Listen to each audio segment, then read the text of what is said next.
temos que ficar atento também com essa discussão que está acontecendo lá no Senado. Desde o ano passado, um projeto propõe a liberação do cigarro eletrônico. Para a gente entender os riscos do consumo destes dispositivos, nós estamos recebendo aqui no nosso estúdio a gerente de Vigilância Epidemiológica de Doenças Não Transmissíveis da Saúde Estadual, Magna de Carvalho. Magna, está tudo bem com você? Tudo bem, Jodevar. Boa tarde. Prazer, como vai? Boa tarde.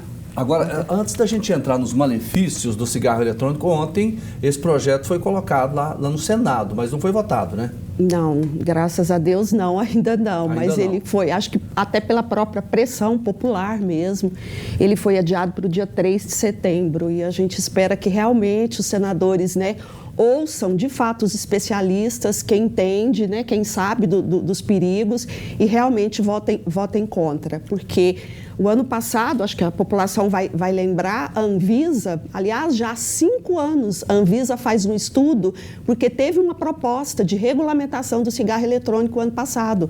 A Anvisa fez consulta pública, consultou especialistas, fez uma ampla revisão de literatura e tem um documento com centenas de páginas mostrando os prejuízos do cigarro eletrônico. E ela manteve a resolução 855, que continua sendo proibido a comercialização.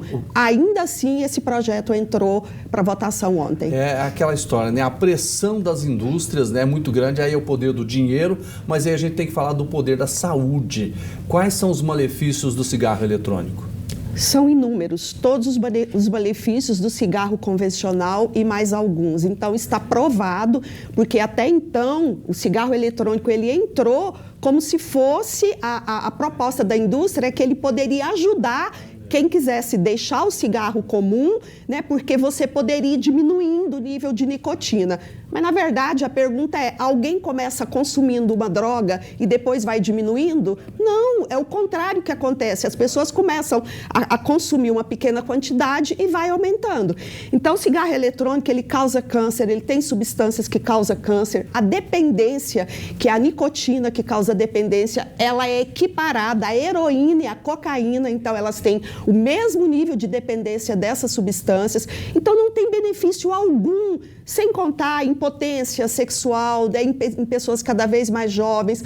Como a maioria dos fumantes são jovens, ela pode, inclusive, afetar o cérebro e atrapalhar o desenvolvimento cognitivo desses jovens. Enfim, sem contar a doença pulmonar, asma, o câncer, como eu já coloquei, uma série de outras doenças. No uso cada vez mais cedo, né? O pessoal está começando a usar o cigarro eletrônico com que idade? Na verdade, todos os cigarros, a maioria das pessoas que fumam, elas começam na infância ou na adolescência. Se você conhece alguém que fuma há muitos anos e pergunta, ele vai te responder que ele começou na infância ou na adolescência. E com cigarro eletrônico, isso está vindo cada vez mais cedo. A gente tem uma pesquisa, inclusive em Goiás, né, mostrando aí uma prevalência de uso de cigarro eletrônico de 4,6% da população, mas entre jovens chega a 16%. E a nossa região, a região centro-oeste, é a região com maior consumo de cigarro eletrônico do país. Goiás fica em segundo lugar. A gente pode dizer que tem gente aí com 12, 13 anos já fumando? Até antes disso. Até antes disso a gente conhece. Então, realmente, o prejuízo aí é absurdo. Pois é, qual é o argumento de quem defende a liberação de um troço como esse? O argumento deles acabam, assim, não tendo argumento, são falácias, porque o que eles justificam é que, como não é regulamentado, ele é vendido, as pessoas compram aí no contrabando e as pessoas não sabem o que tem dentro. Não, os estudos sabem sim, nós sabemos o que tem dentro. Os estudos já mostraram que tem nicotina num nível até muito maior do que o cigarro comum. Então, um cigarro comum, ele tem em média 1 miligrama de nicotina. O cigarro eletrônico, aí um ml, ele pode chegar a ter 57 miligramas de nicotina. Então, o nível de dependência que ele causa é muito maior do que o cigarro tradicional. A gente percebe, por exemplo, a diferença quando a pessoa usa esse cigarro eletrônico, quando ele solta a fumaça, o volume é muito maior do que aquele cigarro tradicional, né? Sim. O que eles argumentam é que o cigarro eletrônico, ele não tem o monóxido de carbono, que é originado da queima. De fato, ele não tem monóxido de carbono ou alcatrão, que é aquela substância que deixava os dentes amarelados e muita gente queria parar de fumar. Mas ele tem outras substâncias também e tem um nível de nicotina muito maior. Então, ele causa o mesmo mal ou até mais do que o cigarro tradicional. E a dependência? E dependência à nicotina, que o nível de dependência, como eu falei, ele é equiparado a substâncias como a heroína e a cocaína. Então, ele tem um nível de dependência altíssimo. Então, não justifica.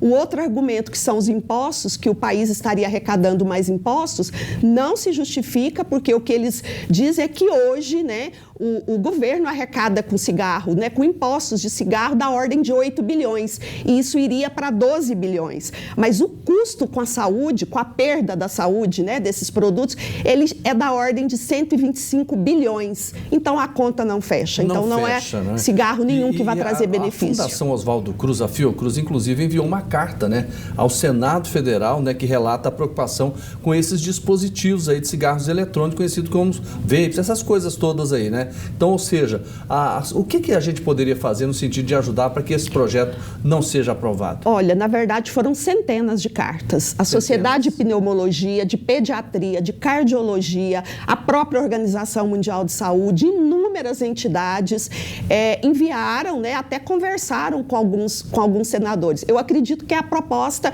que é a pressão da população mesmo. Eu acho que é preciso, quem puder, enviar carta para o Senado, né, no próximo dia 3 de setembro, o projeto vai entrar novamente em votação.